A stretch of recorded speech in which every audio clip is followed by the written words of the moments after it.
Well, I think it's fair to say that the Ark of the Covenant has to be one of the most mysterious artifacts in all of human history. Oh, big time. Now, I don't know if it's just because we're like 80s kids and we grew up with, Indiana Jones and all that.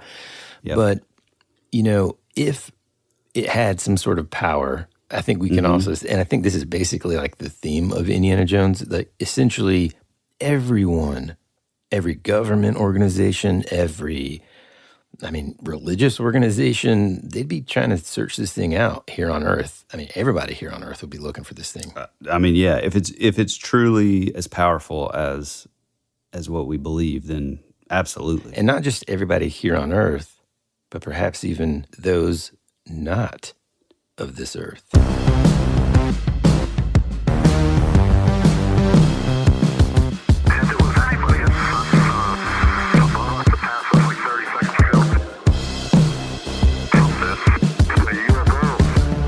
Howdy, folks, and welcome back to another episode of your favorite podcast, That Would Be Rad. We're a podcast that majors in 80s and 90s nostalgia, comic culture, all things paranormal, and minors in retro video games, tabletop RPGs, pre-internet mysteries, and raising our kids to be half as cool as we were back in the 80s. We're your hosts, Woody Brown and Tyler Benz. What's up, pal? Hey, pal. How we doing? Well, doing great. And, I love having the power of being the editor, because whenever I mess up, it just won't make it into the show. But I like to highlight whenever you make a mistake. Yeah, that must be cool. So right now, our listeners have no idea that I just completely flubbed up the intro. But you do. And so I... Well, the other part of the power that I have is I can add a little too much de-esser on your vocals, and you suddenly have a lisp. Yeah, no. I think I mentioned this previously, but not too long ago, my oldest and I started doing these like movie nights, and I'm kind of just running through the catalog of movies that I think, you have to see as a kid. Now, sometimes, I'm kind of weighing out the pros and cons of showing him something that's maybe too violent or even potentially scary. Yeah. But anyhow, thankfully, we went through the Indiana Jones trilogy. And it kind of felt like the perfect time. He's, 11. We binged them all in one weekend, even the newer ones. And the good news is he was an instant fan, even like the new ones.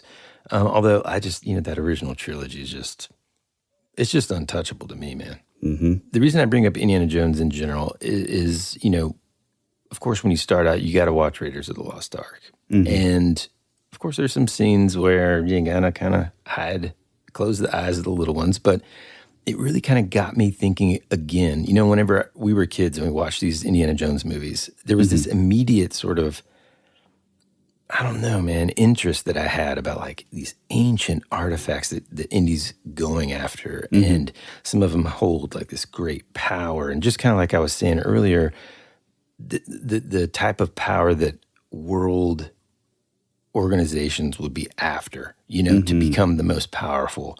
And we've kind of talked about that here and there with like relics that the Nazis have gone after and all of that. You would definitely, if these artifacts were real and if they had any kind of powers, you would really want to keep them away from the wrong hands. Oh, yeah. And I think that's really kind of what Indiana Jones is kind of all about. But it reignited my curiosity after watching these movies about these ancient relics and these potential hidden powers. And I think what better place to start when we're talking about all these things than with, the ultimate one, which is the Ark of the Covenant. Absolutely. Is the Ark of the Covenant a container for holy relics? Is it something more like Indiana Jones? I think in the movie he says, well, the city of Tanis is one of the possible resting places of the Lost Ark. The Lost Ark? Yeah, the Ark of the Covenant, the chest the Hebrews used to carry around the Ten Commandments. What do you mean, Commandments? You're talking about the Ten Commandments? Yes, the actual Ten Commandments, the original stone tablets that Moses brought down out of Mount Horeb and smashed, if you believe in that sort of thing. You guys ever go to Sunday school? Well, he calls it a radio for talking to God. Or is it something far more dangerous, like a doomsday machine or a super weapon? Legend has it that the Ark of the Covenant possesses this immense power, capable of unleashing plagues and natural disasters. If you remember from the movie, when they open that sucker up. Oh, here we go. I mean, it's like one of the most famous scenes ever. And again, my son did not watch that part. I just, Why? I don't know, man. At the time, I just felt like he would get, it's a selfish thing. I don't want to get woken up in the middle of the night because he had a nightmare about faces melting. Yeah. But man, anyways, that is an iconic it's such scene. A cool scene, dude. Yeah. And other pieces of this legend say that an army carrying the ark is invincible. But also, like, is it possible that something like this could be even more mundane? Here's the thing. The story of the ark begins in the book of Exodus. And check this out, man. It's mentioned over 200 times in the Bible. Wow.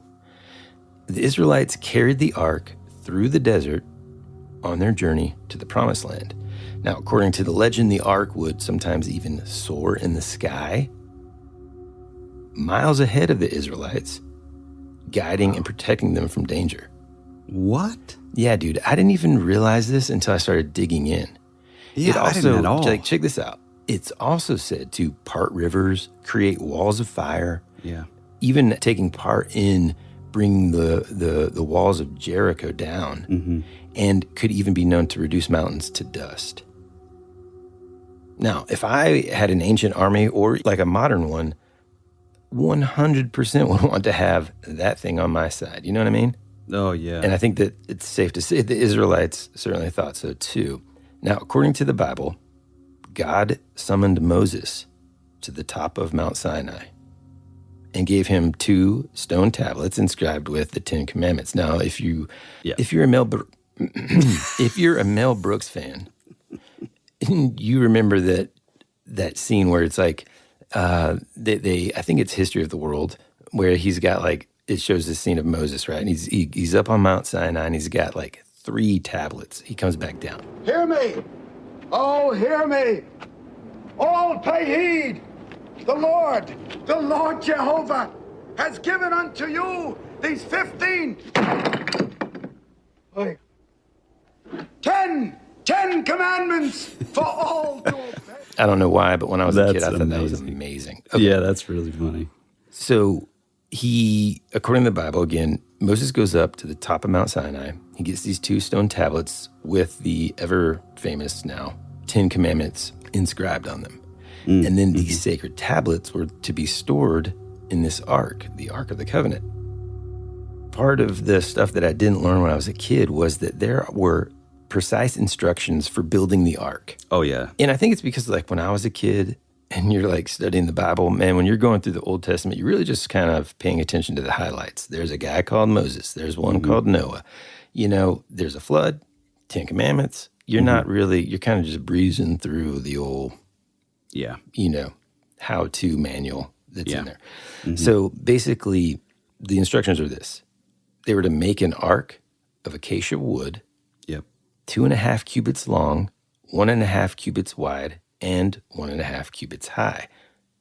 Overlay it with pure gold, both inside and out, and create a gold molding all around it.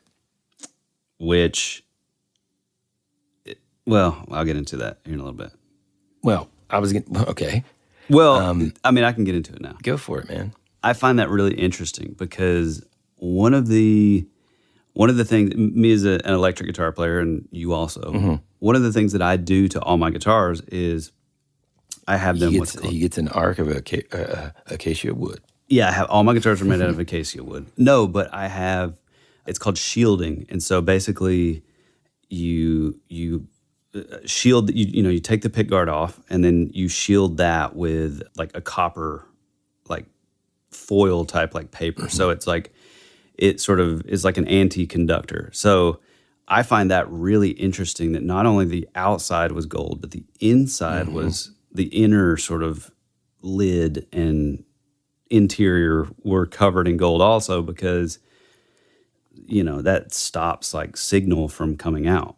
Right. And we're going to get into a little bit of the sort of, I guess, like the science stuff surrounding it, like with that and electricity and stuff. This stuff is so fascinating, folks. So I hope, you showed up today. You probably didn't know that it was, you were going to be getting a biblical history lesson today. But, man, there's some good stuff in here. Okay. Oh, yeah. If you're like me and you don't know what the heck cubits to metric and this and that, okay, here's the thing. It's a bit smaller than 3 feet by 5 feet. Mm-hmm. Okay. And on top of this ark, and again, if you're familiar with Raiders of the Lost Ark, you kind of get an idea of what it looks like. But there were these, I think I'm saying this right, but it's like a cherubim. Yeah, cherubim. Yeah. And they're sometimes depicted as angels, other times as like winged sphinxes with the face of a man, the body of a lion, and the wings of an eagle. God also instructed to make 2 cherubim out of hammered gold at the ends of the cover.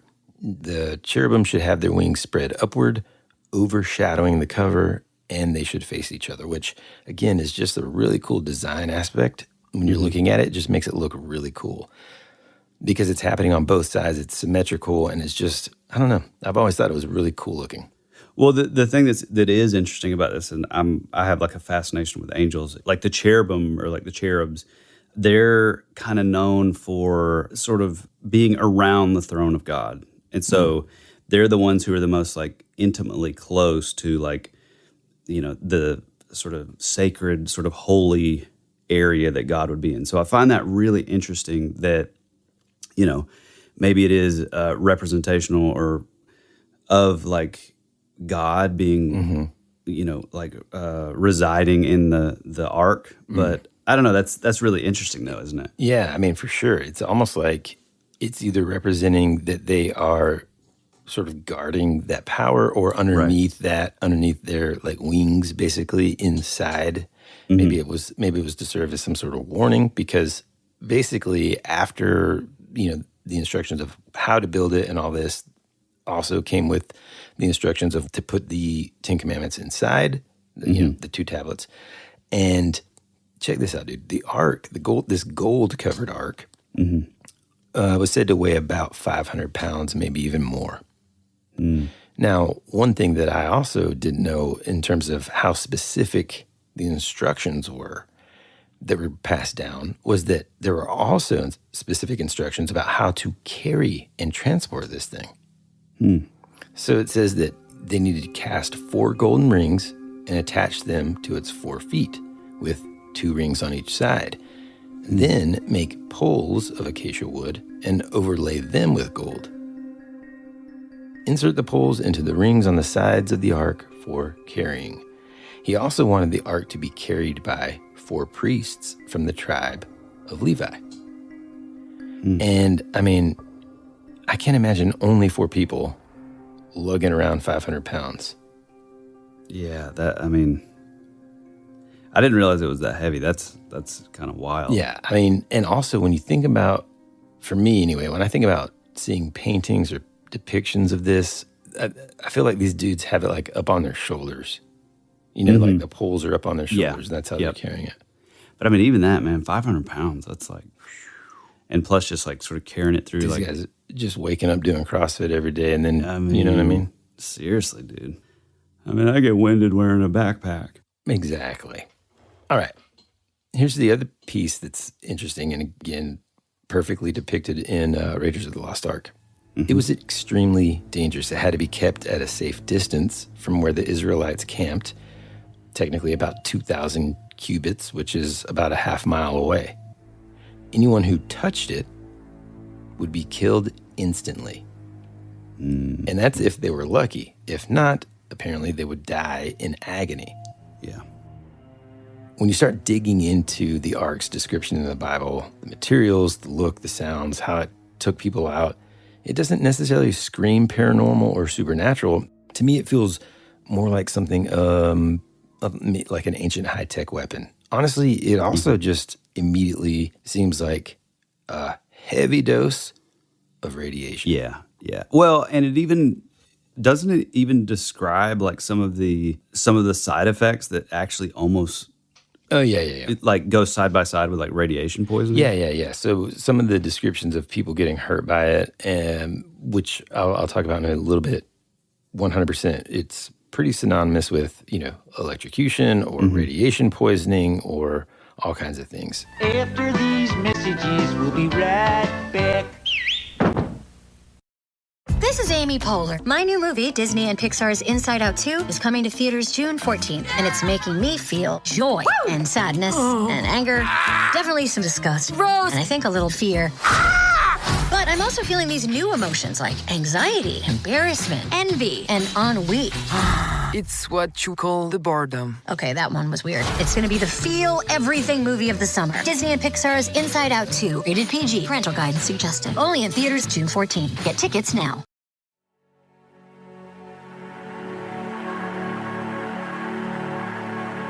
It's a pretty cool place if you're a Martian. Or a vampire. You think you really know what's happening around here, don't you? We're fighters for truth, justice, and the American way. Hey, this is Woody. And this is Tyler. And you're listening to That Would Be Rad. And now, back to our show.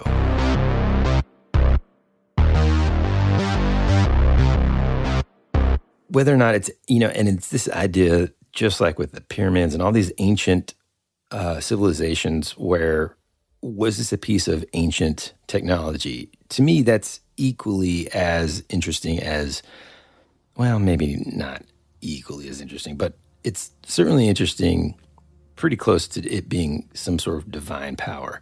Mm-hmm. The idea that it could be some technology that existed back then. There's all kinds of theories suggesting that it really could have been a technological device. Mm-hmm. One theory kind of proposes that the ark functioned, and this kind of goes back to what you were talking about earlier, as an electric capacitor. Yeah. Now, just to surface level get into some physics here, a capacitor is created by placing two conductive plates parallel to each other with a non-conductive material known as the dielectric in between. Mm-hmm. The ark's construction fits this description.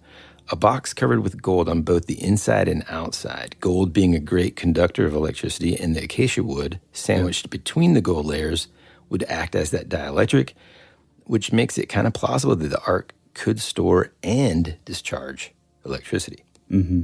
Which would that not mean, because gold is such a good conductor, mm-hmm. would that not mean that it would, whatever's generating, if it is like an electricity type, output, would that not be kind of dangerous to even pick it up? I mean, well, because because there's that dielectric, it would keep it safe, and so technically speaking, the electricity, I guess, could be stored within it, and so when they open it up, and that's kind of what people are saying, because some of these theories,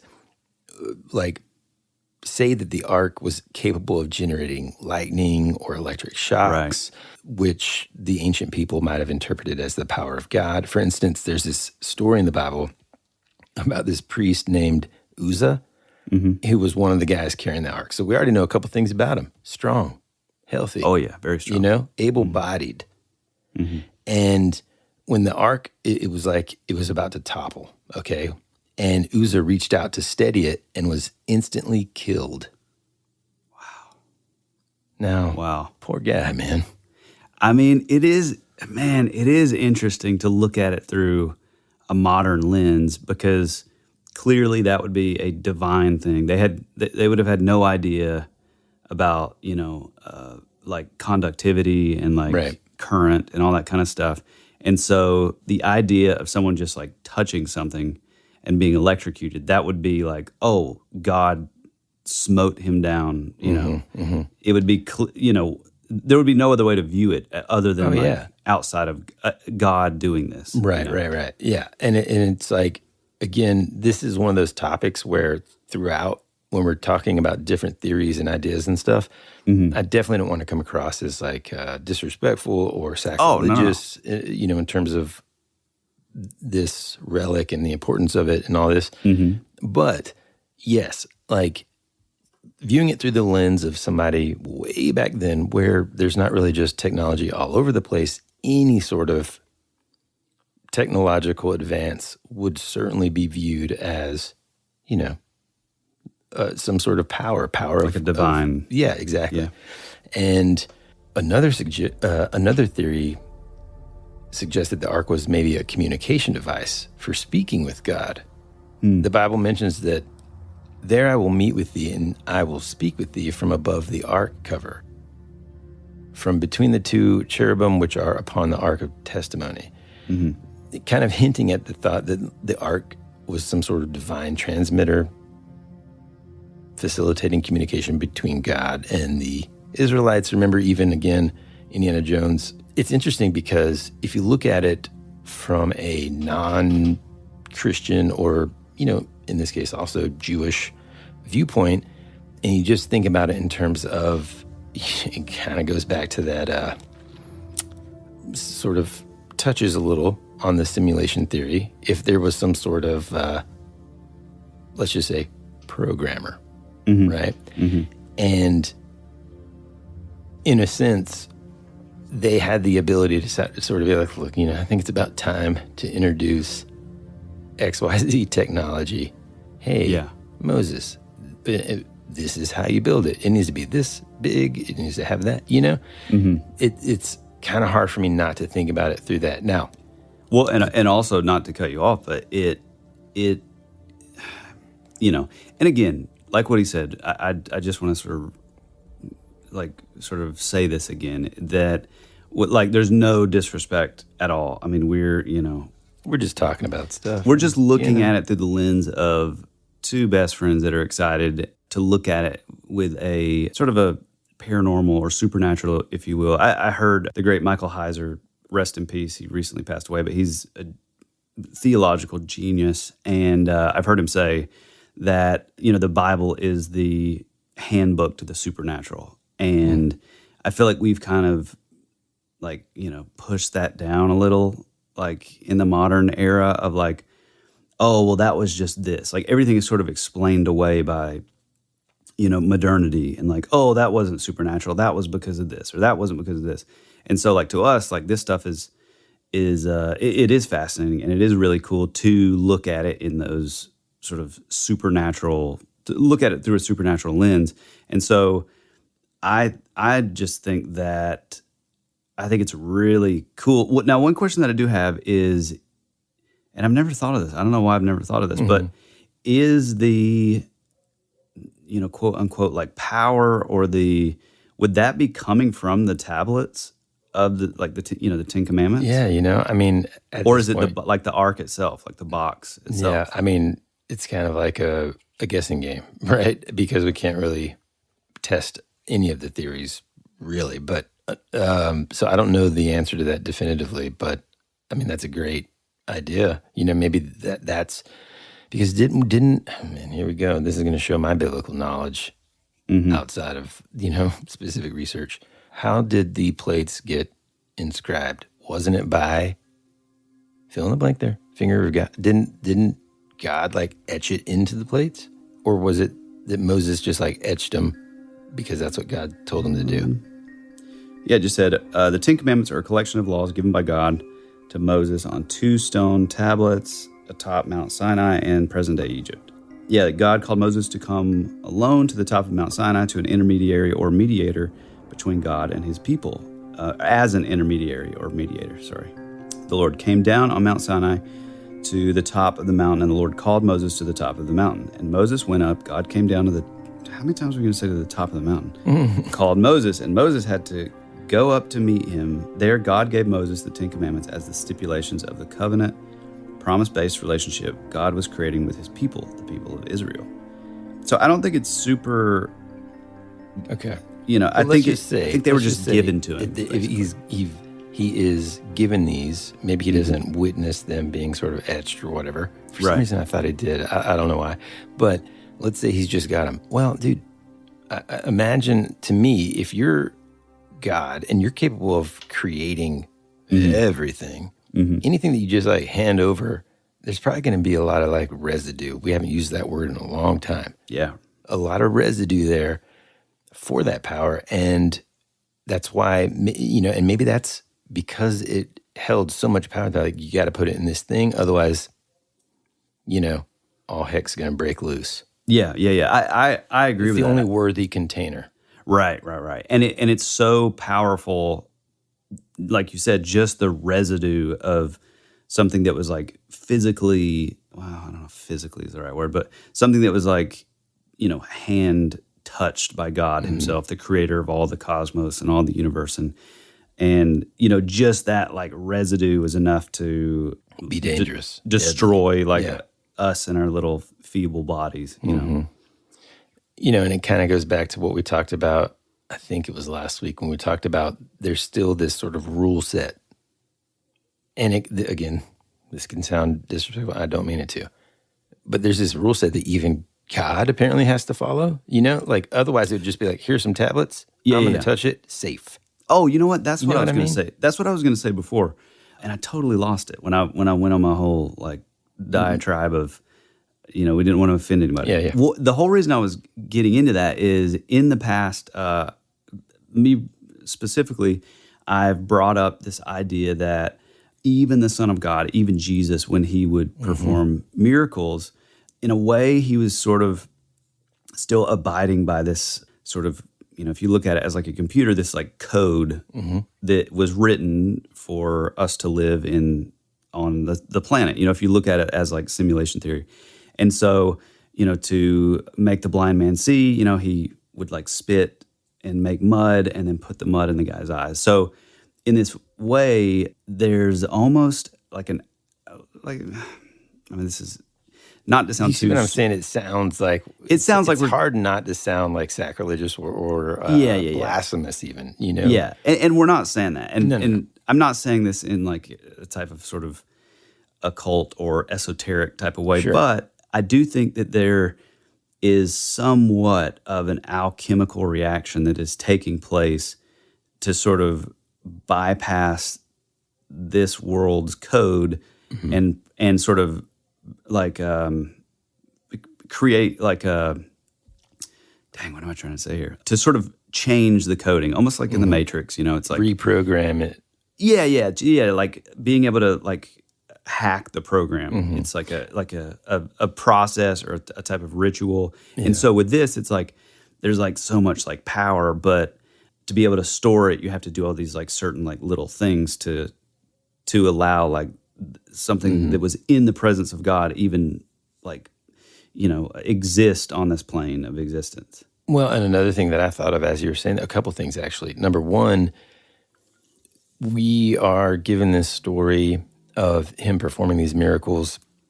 At this point, we're talking about Jesus here, kind of secondhand, someone's writing about it. It's a witness that's writing it, right? And so part of me is like, was Jesus just like, let me just kind of put some, so I can hide how it's really done so that I can protect that power, you know what I mean? In a way. The other part too is like, I think we talked about this or have talked about this anytime we talk about that sort of, to me, I don't know, I find this sort of like the marriage of science and religion to actually be extremely fascinating and fun to think about versus just sort of like a hard line that kind of, separates them. Because it's like, okay, if we can just follow the line of thinking where if there was a divine creator, okay, we'll just call him God for the ease of a single word here. If God created everything, including how these rules and mechanisms work, us learning and understanding some of them, physics, all these other sort of like rules, chemistry, biology, is only as we've been able to discover them. So I think it's fair to say that there is so much more that we have yet to discover. And that, to me, again, it goes back to that thing, how cool it is that even within the thing that they've created, there has to be these parameters that are utilized and, and rule this rule set, man. It's just so cool, Yeah, it really is amazing. And if anything, it just really kind of, to me, reinforces the fact that anything and everything that happens all around us, if we're going to, take a scientific approach to it, we're able to do that because that is the extent of our understanding. Yeah, it's almost impossible to explain, like as a human being, it's like you can never quite explain like even what like the divine or God or like that all powerful kind of thing. It's like you're never going to fully even encapsulate that.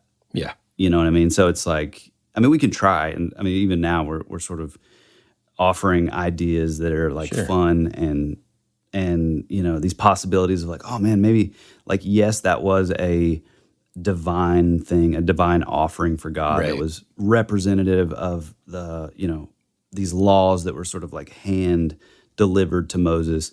But it's that idea that,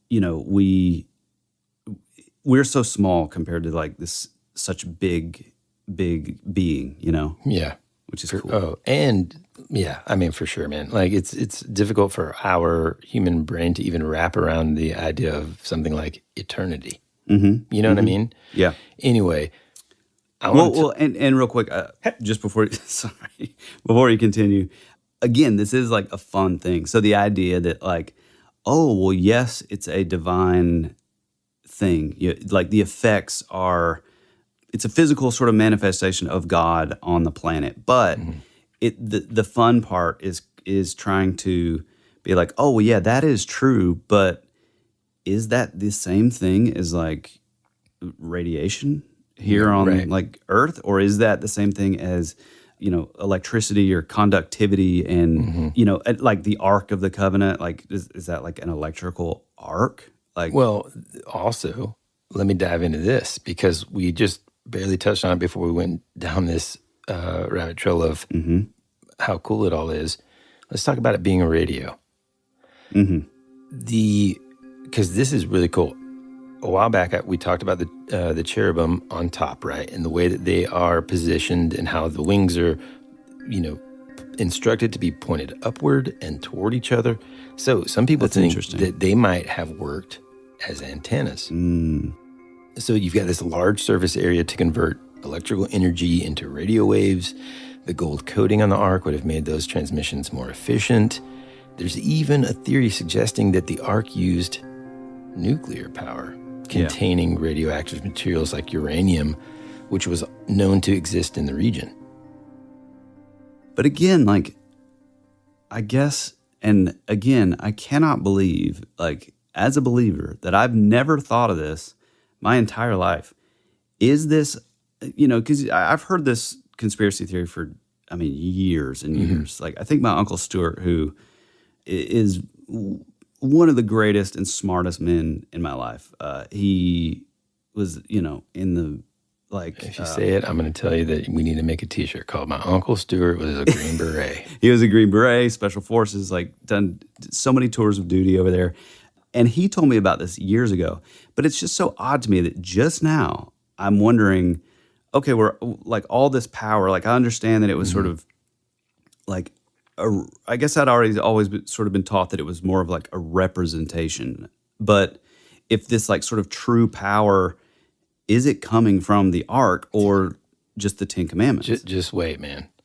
Well, that's a good point. I'm not sure. And I also, love that idea though. Also, real quick, on the idea of it being like a radio antenna, and this is fascinating if you kind of take it a little literally. So if God came down and etched the law, he was trying to look for some stone. He was like, no, and it's uranium. Well, no. Listen. So if he, God of the universe, not living down here, because again, this is the Old Testament. So this is less of an intimate personal relationship with God the Son, Jesus. This is more of like this epic, timeless, ancient being, that they can only kind of... As Kevin McAllister would say, the Father.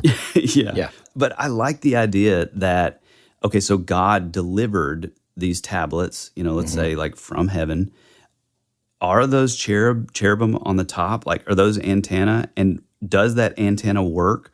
Because your connection, your basically your radio tower are those tablets that were from heaven? So now you're able to communicate from here on earth with those tablets to God the Father up in heaven? I know, man. Like, that's wild. Just endless possibilities of just amazingness. Now, I want to get back to this being potential uranium, okay? Because as you know, especially Back to the Future fans, when uranium goes or undergoes nuclear fission, it, of course, releases this massive amount of energy as heat, light, and radiation. If this, for some reason, could have been harnessed, it could have been harnessed to power various devices. It also makes sense why they had to, keep it almost a half mile away from the encampment. Yeah. And also, listen to this, bro. Well, first, let me say this. Okay, I mentioned the walls of Jericho that supposedly fell due to the sound. I said that so fast. Supposedly fell due to the sound of trumpets and the presence of the ark, okay? According to this theory, if you think about it, if the ark housed this radioactive substance that was triggered by sound waves, that would cause the collapse. We haven't even started diving into the sound waves yet, man. Yeah, I was about to say that. Now, but I'm going to tell you one more thing. Rad. We're going to take a break, but before we do, I want to tell you this one thing that's going to blow your mind. So I've mentioned these 4 priests. They're from the tribe of Levi. That we already know. Able-bodied. They're carrying around 500 pounds worth of stuff daily, okay? Yeah. Guess what they had to wear, pal? They had to suit up in metallic breastplates I knew that, and aprons. Kind of like, reminds me a little bit of what happens whenever you go to the dentist and you got to wear the lead blankets. Well, not even only that, but let's get even further conspiratorial. Who else wears aprons? The Freemasons. Oh, boy.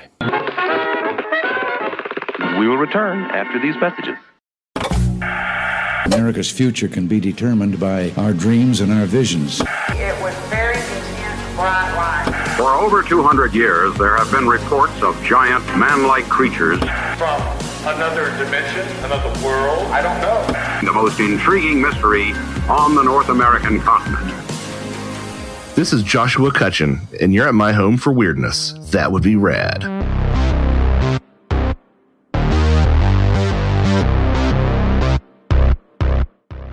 So not only did they have to wear sort of specialized clothing, I think it kind of tracks with protecting themselves from radiation or from this power, but also when they went near the ark, apparently, these priests had to tie a rope around their leg. And wait, what? In case you're wondering why, dude, it's because if the poor guy died, these people could pull him away without getting too close themselves. What? Yep. I've never heard of that. Well, you guys can fact check it, but here's some more intriguing stuff about potentially pointing, I would say that, or sort of emphasizing the theory about it being potentially radioactive. This is a story from 1 Samuel, okay? The Israelites and the Philistines, is that right? Yeah, yep. Well, I've heard Philistines or Philistines. I think it's interchangeable. I went to school with this kid who always said intestines, and I just made him, I would ask him the same question 3 different ways just to make him say it, and I loved it. Okay. And also another kid from Korea, they would say parim papip. Okay. What was Instead that? of parentheses. Oh, wow. And then, do you take a team sport? And I'm like, I just moved here, man. I don't know what team sport is. Do you take a team sport? Okay.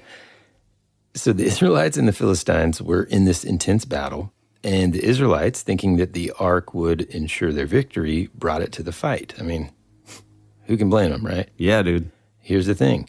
Because God didn't tell them to do this, the plan completely flopped. The Philistines ended up winning and took the ark to their city called Ashdod.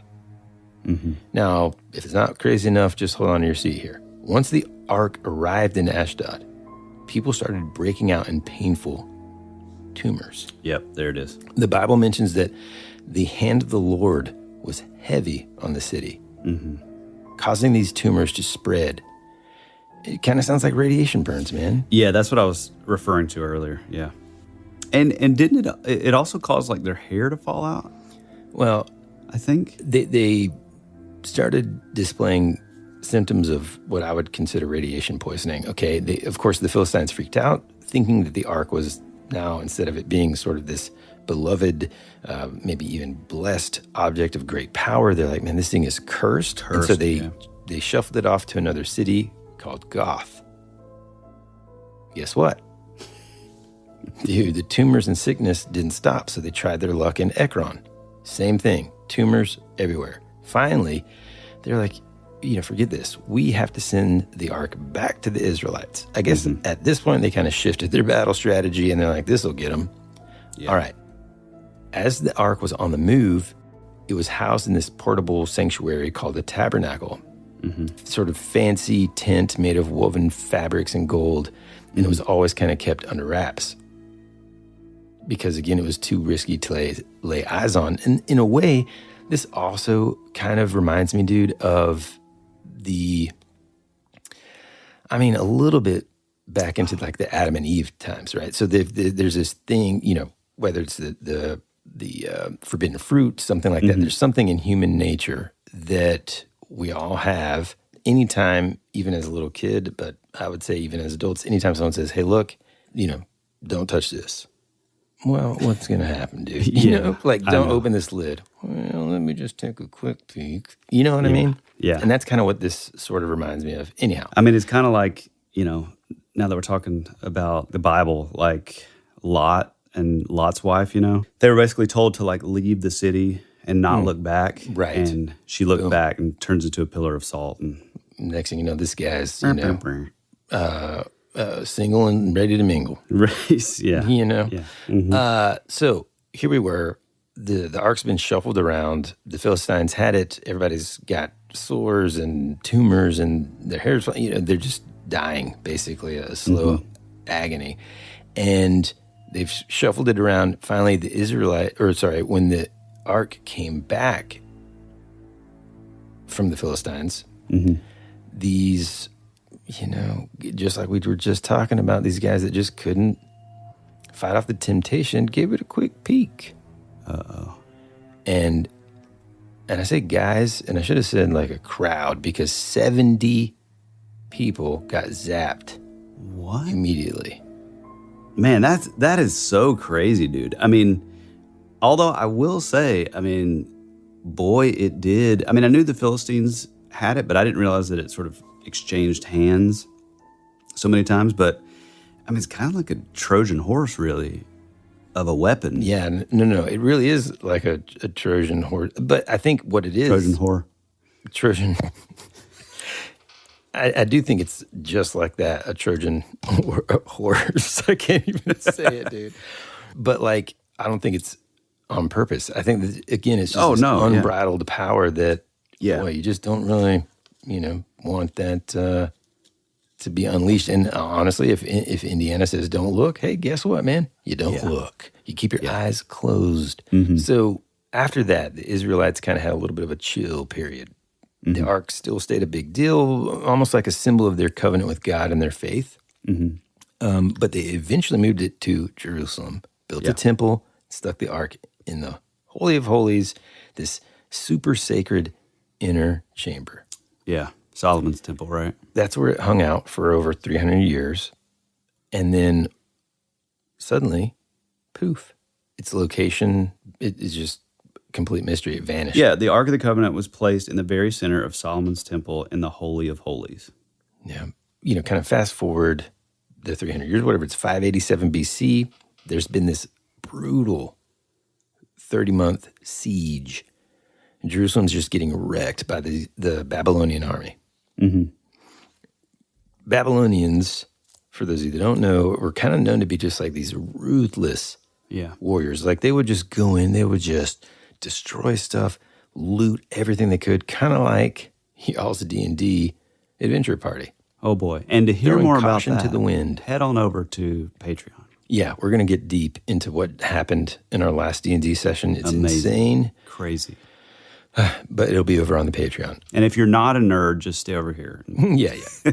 These Babylonians, they went in, they looted the temple's treasure, torched the whole place down. Here's the kicker, though. Even though the Ark of the Covenant was, hanging out in this temple, it actually didn't make it onto the Babylonians' loot list. And just like that, the Ark vanished from the history books. Now, me personally, we'll get into some theories later, but I think prior to that, especially if there was a 30-month siege, at some point, leadership was like, hey guys, we got to get this thing out of here. Yeah, the spirit because is away.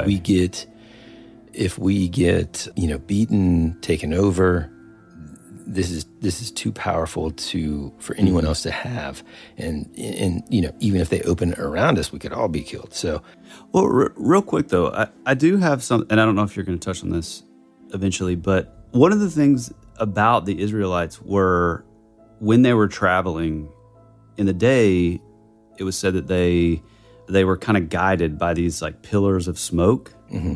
And then at night, they knew where to go because they were guided by these pillars of fire, which show up in the dark, obviously. Mm-hmm. And I always assumed that was sort of related to the Ark of the Covenant. Yeah. I just wonder though, like, did that stop when the Ark was kind of, if that's true, if it wasn't raided, but yet it's kind of disappeared, mm-hmm. like, was that not like a side effect that was kind of still happening, or no? Well, I mean, I don't know that they still were getting the same sort of, I guess, interaction if it wasn't around them. Yeah. I mean, maybe that was just the way that God was leading mm-hmm. them through the wilderness or whatever. So the mystery that is still to this day a mystery is, where is this thing now? Mm-hmm. Some people think that the key to all this lies in this infamous copper scroll that was dug up with the Dead Sea Scrolls. Mm. Most of those that were dug up, if you remember, were just, the typical sort of papyrus and all this. Mm-hmm. And then they stumbled upon one made of copper. So according to this guy named Jim Barfield, who is this, he basically heads up this thing called the Copper Scroll Project. I'm not joking. He was also on Coast to Coast AM, by the way. Cool. According to him, the Copper Scroll isn't just some biblical bedtime story, some, thing that, all the archaeologists tell their children to get them to be quiet. It got hammered instructions on it on how to find treasures from Solomon's temple. And he's convinced that this includes the Ark of the Covenant. He's got this theory that while the Babylonians were busy, sort of, just like we said, wrecking Jerusalem. Yeah. Just kind of ransacking it. Yeah, exactly. Not very, like, delicate with things. Right. He, according to him, that while that was going on, just like we said, some folks were just like, we got to get this thing out of town. And they snuck it out mm-hmm. amongst other treasures as well. And apparently in the book 2 of Maccabees kind of backs this up a little bit, saying that the prophet Jeremiah mm-hmm. did exactly that. Which the Maccabees are in the Apocrypha, by the way, for folks listening. By the way, the Maccabees, they were a great band. Remember that one album? Oh, yeah, man.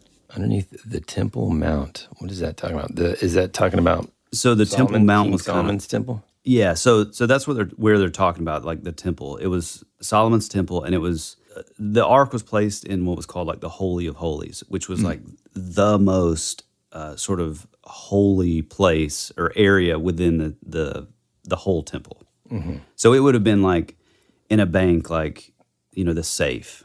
Like that's where the Ark of the Covenant would have been. Now, according to this, there's this site of the Temple of Jerusalem, which is called actually Temple Mount, consists of a raised platform that since the 7th century has been home to the Islamic holy sites of the Dome of the Rock and Al-Aqsa Mosque. The lower section of the compound's western wall, which dates to the 2nd century BC, is the only remnant of the retaining wall that surrounded the temple, and it has served as a site of pilgrimage for Jews since the temple's destruction. Now, underneath this lies this massive maze of tunnels.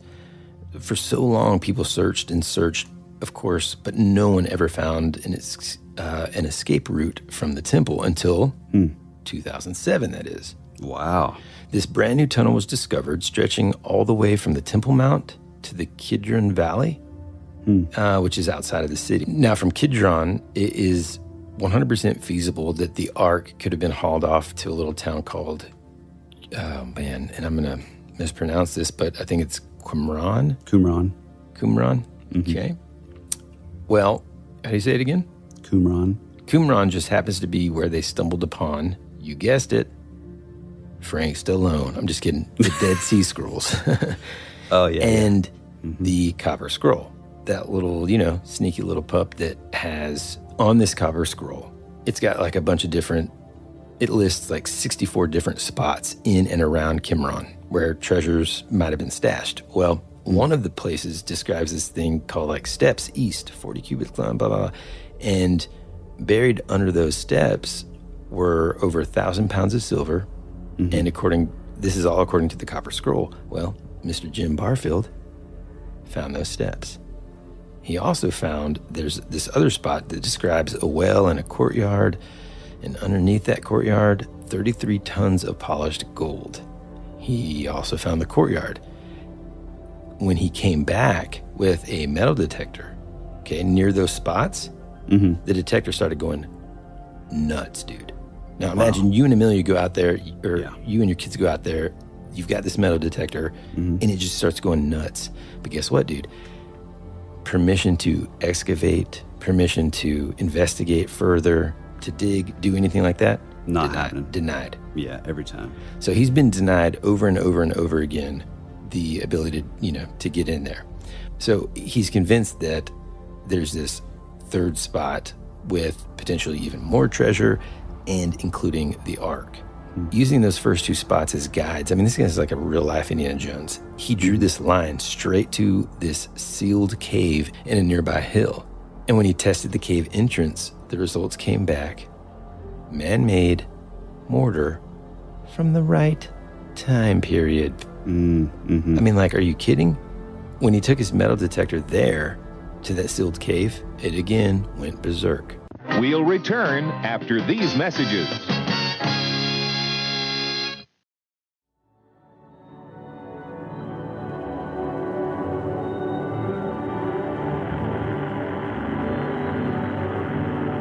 There's something out there waiting for us. And it ain't no man.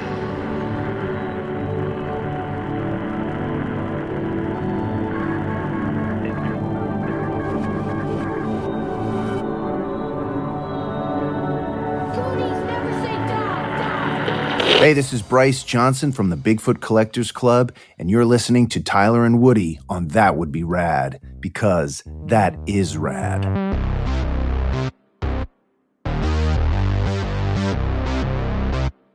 Again, applies for permission, no permission, denied, permission denied, permission denied. That's not the only place some people think that the Ark might have been taken. This is where we're going to get into what I think Tyler's just been waiting for this whole time, kind of. But back in the Crusades, this is probably the one that everybody is most familiar with, I would say, thanks to Indiana Jones again. But during the Crusades, there's this military squad of Catholics known as the Knights Templar. These dudes were all about mystery and secrecy right from the get. They weren't just, knights in shining armor, ready to rescue a princess or something. They were savvy with money, politics. They kind of sweet-talked the Pope into, and Jerusalem's city head honchos into.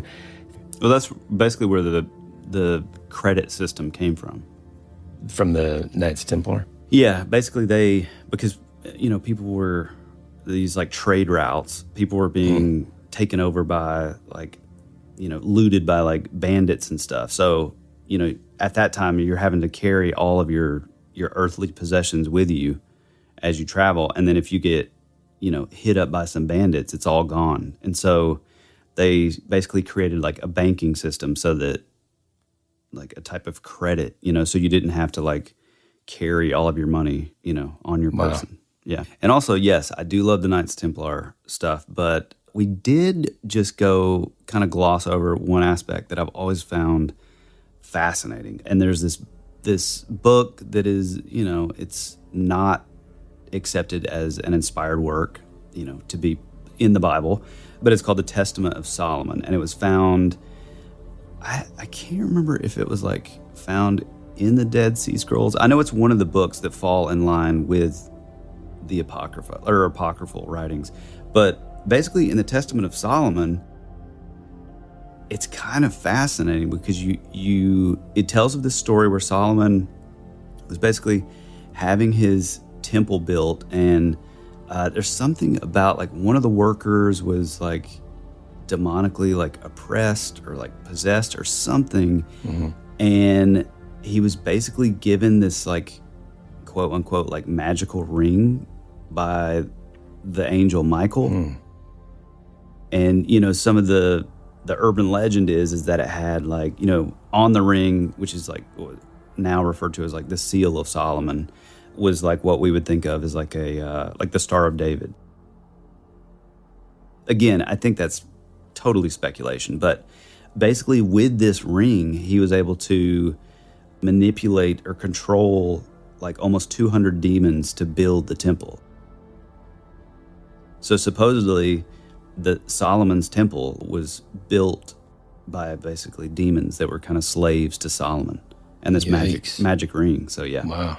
I just think that's fascinating. I mean, again, like it could be, I mean, who knows? It could be totally all fake, but it is one of those books that were found that are, you know, uninspired works. Man, I mean, that's just insane. Also, like, you got to go check out this Copper Scroll Project by Jim Barfield, because he's got this whole like history about how it got started. And well, I'll just read this kind of quote. This should, you know, get you energized here. Mm-hmm. So it says, "Welcome to the Copper Scroll Project. An award-winning investigator discovered the secret to the most treasure-laden and mystifying map in history. Artifacts from the Tabernacle of Moses, sacred possessions from Jerusalem's temple, and massive treasures listed on the Copper Scroll chill prophecy experts, electrify historians, and enrage the financial elite. The potential of this mysterious and elusive discovery also holds the most frighteningly unpredictable influence on Middle Eastern and the world's stability. After a 2,400-year absence, the moment of the world lays eyes on the Ark of the Covenant, the universe will change." Wow. I mean, that's intense. Yeah. So the Templars got permission. They apparently, one theory suggests that they dug in, went straight for the big guy here and took the Ark and have been, quote unquote, protecting it ever since.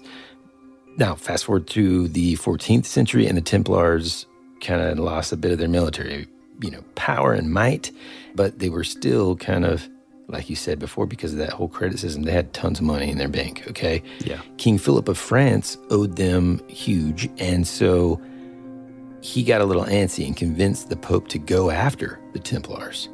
Now, I think we've talked about this before, I'm not sure, but essentially on October 13th, 1307. Friday the 13th, baby. That's where that comes from. That's when we had talked about it on that episode when we discussed Friday the 13th, but they were slapped with this outlaw label, and anyone caught would basically, you know, be executed.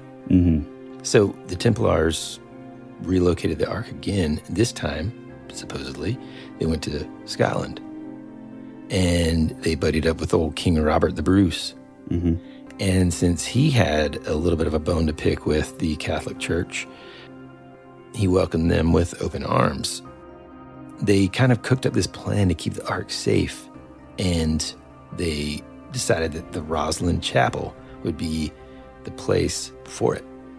Perfect spot to stash the Ark away from Europe's sort of political drama, and the way that it was decked out and everything, the sculptures, the motifs and all that was laid out apparently just like Solomon's temple.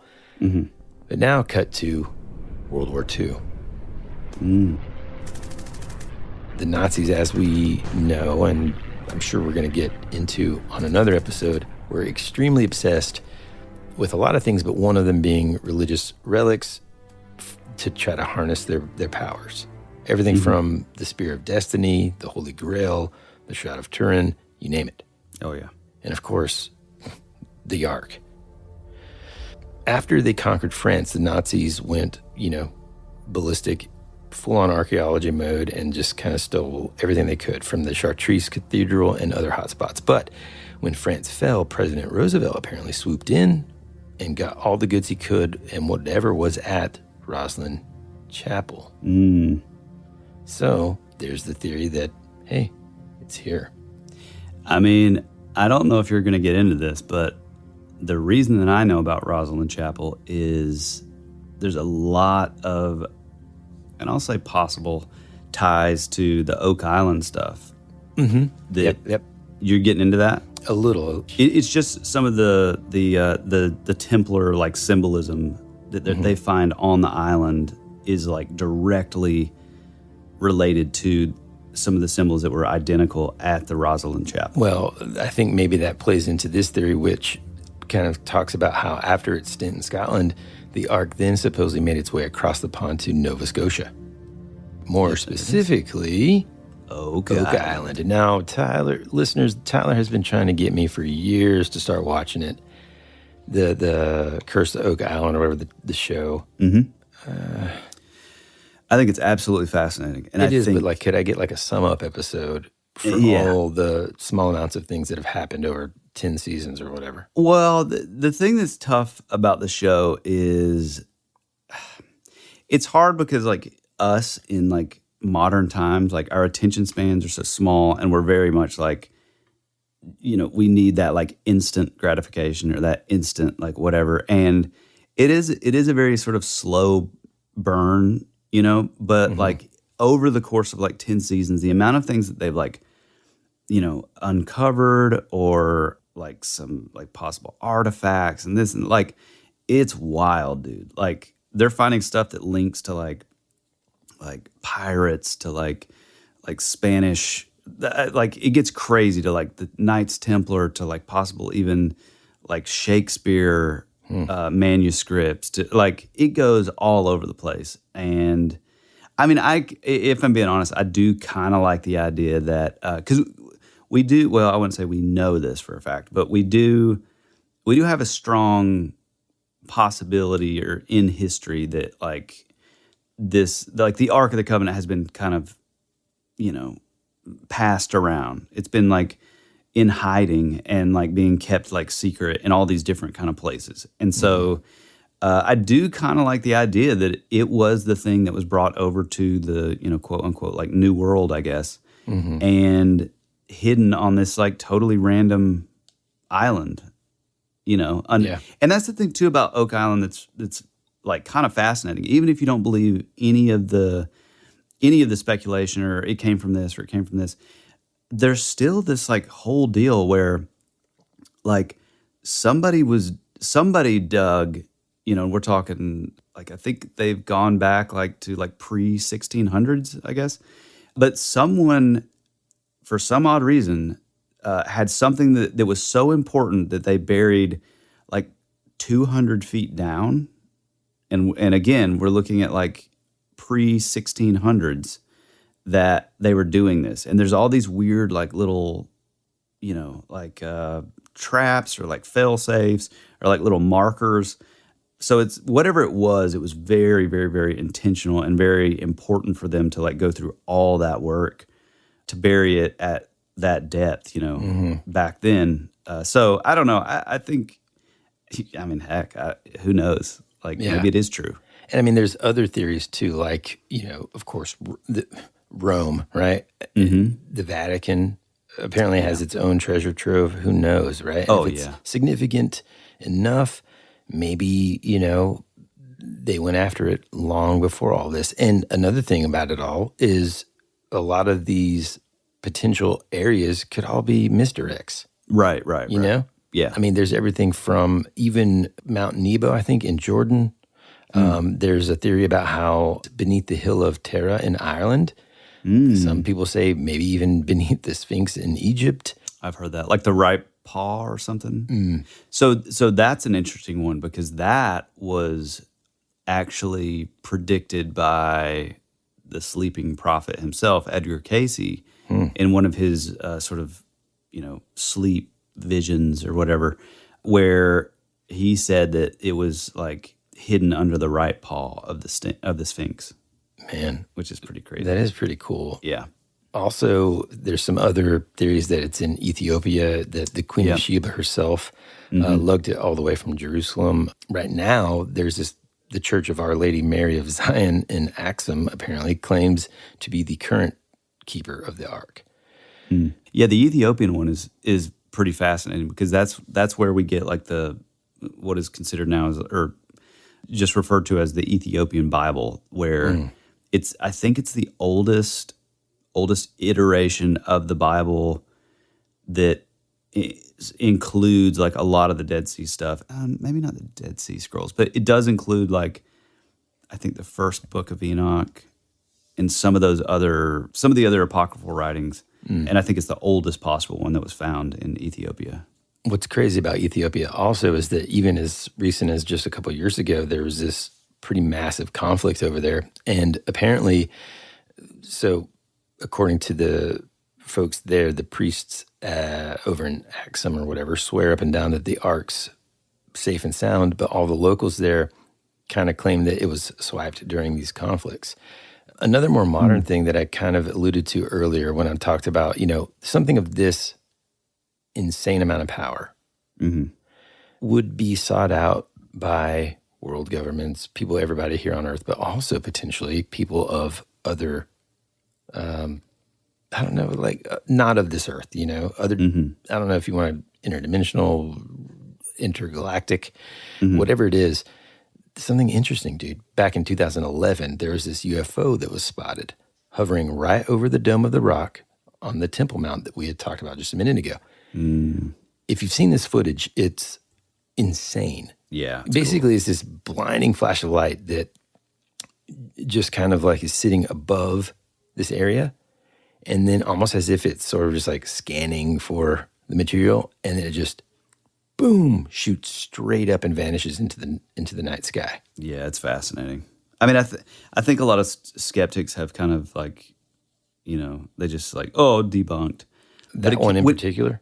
I think that's the one. When did you say it was? What year? 2011.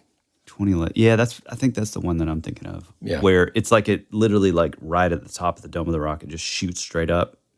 Mm-hmm. Yeah, I had always heard that like that was like that. A lot of people suggest that like, oh well, maybe that was like an angel, or like some kind of thing, like almost like a we would say like tractor beam, like basically like taking something from that place. Or let me throw another idea at you. Earlier we talked about when the Israelites were making their trek to the Promised Land. Sometimes the ark would kind of fly ahead, that kind of stuff. What if that was the ark? Oh, God, that's amazing. Here's the other thing. Yeah. There's always this correlation between, not always, there's often a correlation between UFO sightings near areas of high radiation or nuclear plants. Oh, yeah. So if the ark did contain a high amount of this radioactive power, maybe this UFO is, going to look at it or whatever. Yeah. Could be. Which again would kind of pose the argument that maybe it's still there. Maybe it's close to where Jim Barfield was talking about finding the, potentially that ark from the Copper Scrolls. I mean, the other thing too about the Copper Scrolls is copper is also, it's like I do find it really interesting that there was so much like specificity about the materials used around the ark, to whether they were, I think they were to protect humans, basically, from whatever sort of energy source was inside. And so this scroll also being like of a similar kind of conductive material, like, I don't know, that's pretty interesting. It's at best like a pretty interesting coincidence, Yeah, man. I keep on going back to, I agree. Like I think to wrap it all up in a bow, nobody knows where this is. The only sort of documentation that we have early on is, initially Old Testament. And then there's this long period of time, hundreds of years, where its kind of known location is, and then poof, right? Yeah. And so even at those measurements and stuff, I understand that it would be a valuable artifact because it's, plated in gold inside and out. And it's got, insane amount of historical significance. But to go to such extent and for it to be mentioned throughout, history and stuff, just really makes me think like there's something more than it just being simply a gold box that you can carry around with poles. Yeah. And also if you're believing like the sort of historical record in the Bible about it changing hands, when it was like stolen, it's like, well, then why was it given back? Like that's pretty like telling, Right. That there's something going on more than it just being this treasured object. Mm-hmm. And just like you said, man, I keep on going back in my mind to the specific instructions. There are all kinds of talent levels of writers, and some would maybe include details that don't matter.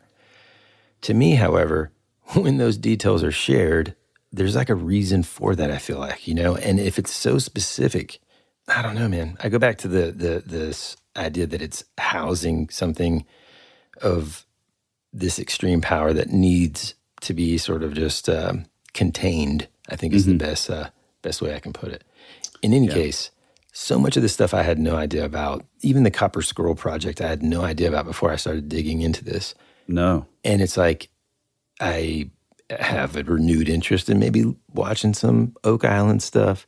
Oh, it's amazing. And kind of reading more about that. But all in, this has always kind of been like the ultimate religious artifact. Like I said before, I think that we should at some point do Spear of Destiny and all that other stuff. Oh, for sure. I mean, and if you don't know what that is, when Woody was referring earlier about like the Nazis and them kind of going after these like religious artifacts, the Ark of the Covenant would have been like the artifact to get. So, I mean, I think it's because they were so like obsessed with like the occult and sort of like the esoteric and this idea that like you had mentioned, like with the Spear of Destiny, that being the spear that pierced Jesus' side, that killed Jesus. Sort of the urban legend behind that was that whoever sort of had possession of that was basically able to conquer the world. And so that was one of the things that I know it was pulled from like a specific book that was written about the Spear of Destiny in I think the 80s. And I think a lot of that was taken from some manuscripts where Hitler himself was like talking about trying to sort of track down these Christian religious artifacts. We will definitely, most certainly do an episode on that kind of stuff. Because it gets into like the Vril and like the Vril maidens, and then leads into like even some stuff we've covered before, like the Nazi bell. And like, I mean, the one thing you can say that is to me fascinating about like the Nazis were this idea that their technological advances were always, for the most part, kind of parallel to like this obsession with the occult. It's like, like for us, I feel like we sort of separate that. It's like, oh, this is this like weird stuff. And then over here is like technology and science and representative of logic, where for them it was like all together. It was all combined. Yeah, I think they were also just like almost intoxicated, specifically Hitler, with for sure just trying to uncover the ultimate power that they could use to harness, I mean, and then it works its way into comic books and stuff, pop culture. Into pop culture. And it really is an interesting thing, but it's strange to think about it being, I mean, that part at least is historical fact, I mean, they did genetic experiments and they did all these other like terrible things. And it's, speaking of, hard to wrap our minds around, it's so hard for me to wrap my mind around someone being that sort of carelessly evil. And all in the sort of name of just being like the most powerful. I mean, it's scary and it's crazy, but luckily, well, at least as far as we know, they don't have it. And hopefully the Ark of the Covenant is somewhere safe and sound and sealed. This is how I think we should just end it here, is that like if we could all just picture the end of Raiders of the Lost Ark, because that's also one of my favorite scenes. And that is when it somehow just ends up in this gigantic warehouse full of stuff. And it's just lost forever underneath piles of dust and other big wooden boxes where nobody's going to get to it. That's a fascinating thing.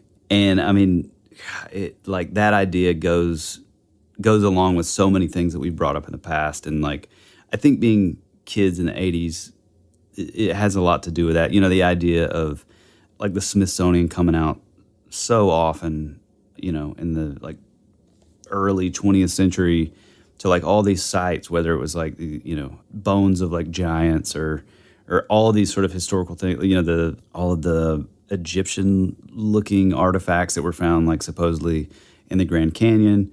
All these things were like, you know, oh, here comes the Smithsonian, and then it just disappears forever. And so that idea that there's like this, you know, top secret warehouse somewhere where like all this stuff is just kind of housed to keep it away from like the public from, you know, learning, you know, something that we shouldn't be learning that happened in our history. It's just like, it's so cool and it's so fascinating. And I think the idea of, wow, what if we could like uncover that warehouse? Like it's something that we had as kids, and we still think it's just as cool now. I mean, that's definitely as cool. I also had this like ultimate fantasy of going on this like trip, being with a girl, and then maybe just having a girlfriend, and seeing what that was like. No, man, like finding I love this inside artifact, you know, and just I don't know, the discovery, the sort of adventure surrounding it just is really, really cool. It was so much fun talking about the Ark of the Covenant, and I can't wait to kind of dig more into other ancient artifacts that have, you know, mystery and legend that surrounds them. Oh, yeah. That's a fascinating topic. All right. Well, if you would like to find us online, head on over to our Instagram. That would be rad. Leave us a comment, jump in the DM, tell us about your own sort of personal paranormal encounter, your own story of the supernatural that we may not have covered or that we may not even know about. We'd love to hear about it. If it's a more long form or sort of your own experience or encounter with us, shoot it over to thatwouldberadpod@gmail.com. And even better than all those, head on over to our website, thatwouldberadpodcast.com, where you can leave like a little voice memo where you're telling, you know, whatever you want to tell us in your own voice. And it may show up in a future episode. We would love to hear it. We really appreciate all you guys. And it's going to be an awesome summer. We have a lot of stuff planned, and we can't wait to share it with you. If you're not getting enough, That Would Be Rad goodness, head on over to our Patreon, The Rabbit Trail, where it's just more of what you love. It's a little loosier, a little goosier, and it's usually recorded later at night, so it's just, I don't know, somehow more relaxed, if that's even possible. But yeah, that's a really great way to show your support. Go tell that one friend that you think would be into this kind of stuff. Tell the one friend about the show. It means a lot. And if you have time, go give us a 5-star review on whatever platform you're using to hear this podcast. It helps keep the train on the tracks. And yeah, so we really appreciate you. I guess that's it. You got anything else, Woody? I think that's it, man. Well, we love you. We appreciate you. And as always, be rad. That's the way it goes.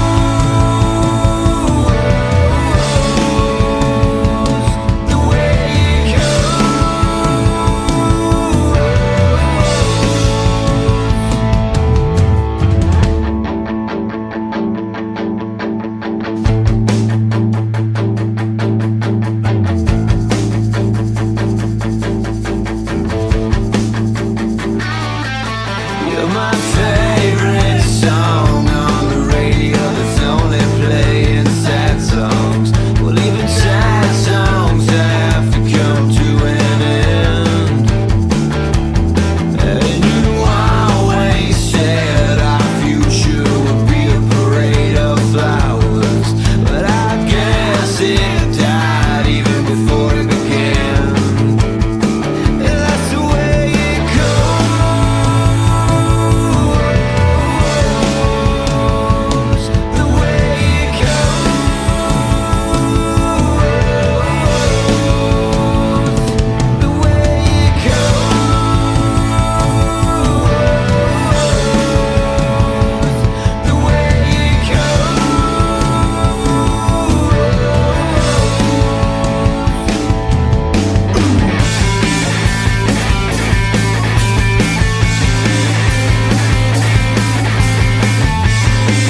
just needed some sunshine. You were already dead before you became a ghost.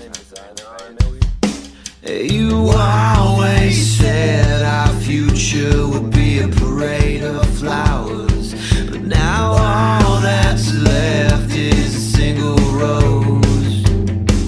That's the way it goes.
Granted. Ism's good, pal. Feeling strong. I had a lab today. I gave a lot of my blood, and I'm proud of you. Actually, I'm feeling kind of tired. Oh, really? Now that I'm thinking about it, yeah. Yeah, when you take a second, it's like whenever you sit down at the end of the day, you either got to keep on going, don't sit down, because then it's over. Game over. Yeah, it's over. All right, well, let's just call it. 3, 2, 1. Dude, oh, man. Why did I was explaining that to Ann last night, but I don't know why. I was like, man, me and Tyler do this thing. We're just like, forget it. Just call it. Let's just we'll see you guys call season 5. See you in January. All right, guys, we're going to be taking a break. And Tyler's going to get another divorce. They've been working real hard, though. You're like, good news, babe. You get to hear all these jokes from Tyler himself because he's going to be staying in our basement. Oh, my gosh. Dude, tabletop RPGs, like our favorite Dungeons and Dragons. Said it weird? Tabletop RPGs like Dungeons and... Me, man, I can't say that word. Dungeons and Dragons. I'm so drunk. And my... Call it. Call it. Yeah, definitely call it. It was a good idea. Shh.